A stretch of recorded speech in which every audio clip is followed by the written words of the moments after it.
Hello, my friends, and welcome to the Live Inspired podcast, Monday Morning Moments with John O'Leary. Today, an important reminder that today's struggles are temporary. Amidst continuous tragedies globally and complexities of life individually, we often need a reminder that there is reason for hope. Several years ago, I needed that reminder as well. And perhaps surprisingly, I received it from someone who needed it even more desperately than I did. Let me explain. 4 years ago, my tenacious dad required a total shoulder replacement as a result of repeated falls. At any age, it's a difficult surgery to endure. But after more than 3 decades with Parkinson's disease, recovering proved especially difficult. After a few days in the hospital, we brought Dad home. And even with 2 people assisting with his transfers, his feedings, and supported him through his day, the intensity of care proved overwhelming. Not only was Dad not improving, he simply was no longer safe to be at home. So we made the difficult decision to temporarily move Dad out of his home to recover at a skilled nursing facility. He would receive daily in-person therapy and a trained caregiver to support him throughout his day. Although it was the right thing to do, it was also incredibly hard to share with Dad that he needed to leave his home for at least a month. On the day we were at my parents' house preparing Dad to head to the skilled nursing facility, a gentleman from a pest control company came down the steps and shared with Mom that a family of raccoons had taken up residence in her attic. And then he went on to share that these raccoons, incidentally, were generous enough to share their adopted new home, the attic, with a family of squirrels. Isn't that sweet? As we discussed a plan with the pest control guy, one of the grandchildren came running up from the basement and asked why there was a, in quotes, smelly pool down in the basement. It turned out that the sewer line had now backed up and needed replacing. Mom, coping with her own sorrow and her own sleepless nights, lovingly navigated Dad's wheelchair between the plumbers, past the pest control experts, as she guided him from their beloved home and then carefully got him into their car.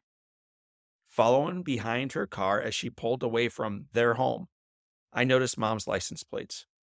I'd seen this license plate for years, but rarely truly considered the significance of it. It is, after all, easy to take something for granted when we become too familiar with it. So what's her license plate, you might be wondering? Let me tell you what it is. JER 29. JER 29. It's a reference to Jeremiah 29.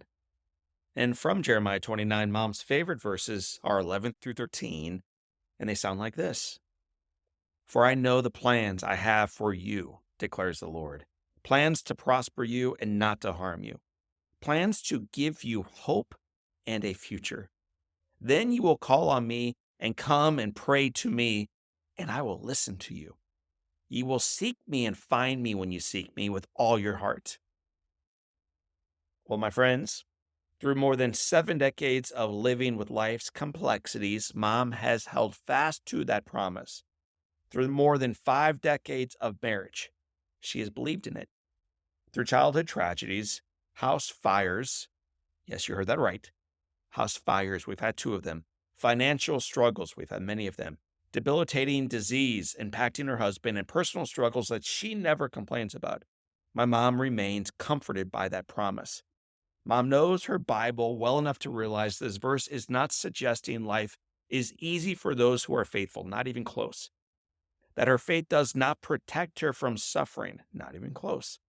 Instead, it reminds her, Jeremiah 29, that God is with her in the pain and has even better, bigger, more beautiful things planned for her tomorrow than what she's currently living in her today. In other words, plans to prosper and not to harm, plans to give hope and a future. With a backed up sewer line, a growing zoo in her attic, and a loving husband who was slowly succumbing to Parkinson's disease. That was a nice reminder for my mom 4 years ago. And As we look away from my parents and closer to our own reflections in the mirror, it's vitally important for us to understand today, too, my friends. The message is not just for her or them, it's for you and it's for me. Because while avoiding a life without storms, without fires, without war, without disease or problems is simply impossible, a convicted belief that there is a purpose in the struggle and hope for an even bigger, brighter, better future is absolutely liberating. It does not eradicate sorrow or struggle today. It just frees us to drive through life confident that the best is yet to come. My friends, I want to thank you for driving around your life with me. I want to thank you for allowing me to sit shotgun in your car, in your life, as you work out, as you worship, as you do your thing through this journey of life. I want to thank you for being part of our Live Inspired podcast family. And I want to remind you that the foundation is firm. This is good news, that God is still God and that the best is yet to come. So for this time and until next time, my name is John O'Leary, and today is your day. Honk that horn and live inspired.